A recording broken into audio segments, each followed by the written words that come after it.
Ha ha ha ha ha. I do not recommend this video, it's a fake ass video. I own a GT 610 2GB version and an i3-2120 3.3 GHz dual core processor and playing League of Legends 1920 by 1080 in 100 FPS. And GTA 5, Rocket League, and other games in good resolution, just lowered the graphics and everything seemed fine to me. I have a GT 610 and in LOL on high and anti-aliasing 80 FPS plus. You colossal fuck trumpet. My GT 610 can get 100 FPS plus at those settings on League of Legends and get 60 on CSGO. Biased as fuck, learn to benchmark, you waste of air. Why, thank you kind YouTube commenters, maybe I was indeed wrong. As always, I like to make sure that information I give out on my channel is accurate, so stick around as I test this 2GB GT 610. Maybe the extra 1GB of VRAM will give us those elusive missing 70 FPS. Who knows? I maintain that the GT 610 is one of the worst gaming GPUs you can currently buy for the money. Mostly because it's not a gaming GPU at all, and before you leave in a fit of rage from that comment, I know that bold claims like that require bold evidence, and you are gonna get it this episode. I know I've been focusing on this card in particular, but there are other cards out there that are just as bad, and I'll be getting to AMD's shit budget offering in another video. What makes the GT 610 a bad card isn't the fact that it's low-powered and that it's slow. What makes it a bad card is the price to performance. I know a lot of retailers still sell this card for around $40. This is way too much considering what you can get used. Need a $40 GPU? Try a GTX 470. Try an HD 5850. Try a GTX 550 Ti. Try an HD 6770. Need it to be single slot without any need for an extra PCI power plug? Try a Quadro 2000. Try a FirePro V5800. All of these cards can be found for $40 or less on the used market. And I have benchmarks for all of them on this channel, except for the 550. And every single one of those cards absolutely crushes the GT 610 in gaming situations. Oh, but what about a used GT 610? They can be purchased used too, you say, and you are absolutely correct. You can, if you are lucky, buy one on the used market for around $20, and that's a bargain, I admit. But hold on there, you can still find better for that price. But first, let's see if we can replicate those frame rates at the previously tested settings from those YouTube comments. All the settings were at 1080p. The test rig is an Intel i5 2500K with 8GB of RAM. The particular GT 610 we are using now is a 2GB variant with 48 CUDA cores clocked at 810 MHz. Pretty standard stuff, except for the extra gig of VRAM. I would use my other GT 610 right now, but I have it submerged in holy water to prevent it from doing things. Anyhow, the card that we are using has an extra gig of VRAM, so who knows, maybe it'll make a difference. First off, League of Legends.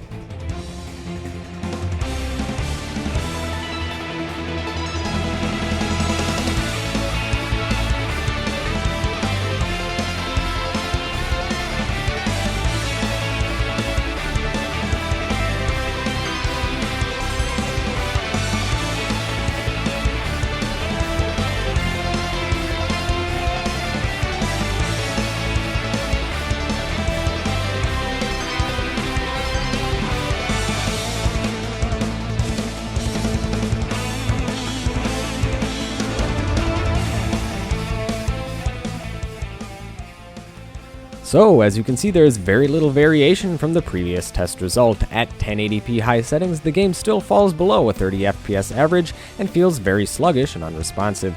In order to reach the acclaimed 100 plus FPS average, we had to drop it to low settings at 720p. Even at low on 720p, the frame rate still wasn't quite there, but dropping it down to the lowest settings unleashed an unholy demon, allowing this card to get a mind-numbing 167 FPS max with a 125 FPS average. But we can do better for the price, as you'll soon see. However, let's get on to Counter-Strike next.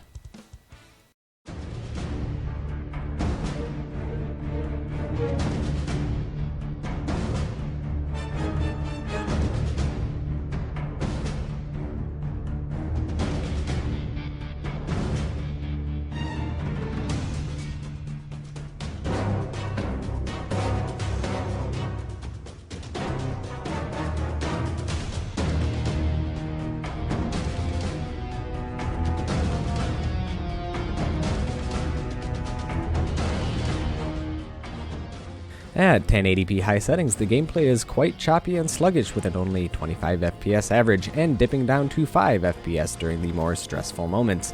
At these settings, it's not playable for a Twitch shooter.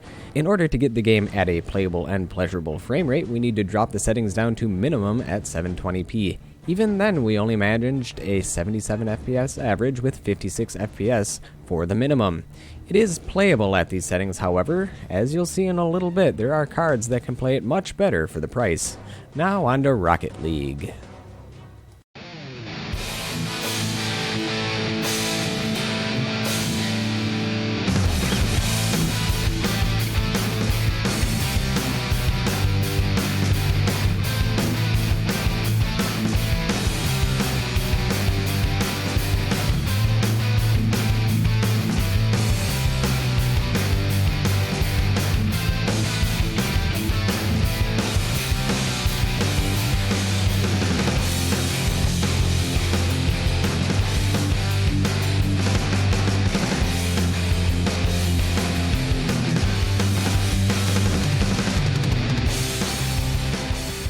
At 1080p, the game is quite unplayable with an only 12 FPS average. The input lag can be measured on a calendar and the frames can be counted individually. When we lowered the settings to minimum at 720p, we managed a more playable frame rate of around 50 FPS, with it maxing out at around 69 and dropping down to 34 for a minimum. Although the frame rate is certainly better at these settings, the game admittedly looks like crap. So with that, let's take a look at the $20 GPU options that can be found. The first card option we have is a GT530. I got this 2GB OEM card for right around $20. Although you may be thinking that the 530 isn't much better than the 610, you'd be kinda wrong. The 530 has 96 CUDA cores, which is exactly twice as many as the 48 that can be found on the 610. In addition, they share the same 64-bit memory bus width with 2GB of GDDR3. The other card we have is the Radeon HD 7570. This is another OEM card I got for right around $20 used on eBay. This card has 480 stream processors clocked at 650 MHz with 1GB of GDDR5. This faster memory and larger memory bus of 128 bits allows this card to use higher resolution and textures than the 610 despite having less overall graphics memory. This can be seen by the GT610's lower memory bandwidth of 14.4 GB per second versus the 7570's bandwidth of 64 GB per second. Anyhow, enough talk, onto the benchmarks.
As you can see, both the 530 and the 7570 absolutely crushed the 610 on these games at all settings tested. It seems as though the extra gig of VRAM on the 610 didn't really help it. You know, bashing on the 610's gaming performance is fun and all, but we're missing the point of the card entirely. The GT610 was never meant for gaming.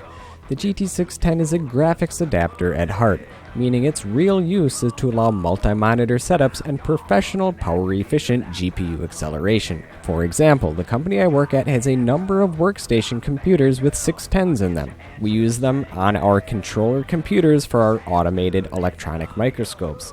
The 610 allows for multiple video outputs as well as better video acceleration and GPU compute when making measurements. The stations with 610s in them are notably faster than the ones that have the Intel HD graphics in this type of application. With such a low power draw and relatively affordable price, it makes perfect sense in an industrial application like this. However, for gaming, this 610 is really out of its element and should be avoided. But if you are really hard up for cash, you can take a look at the GT530 or HD 7570 if you want something that's a little better than integrated graphics. That'll be it for this episode. Thank you folks for Wait. What? Huh? How does this keep happening?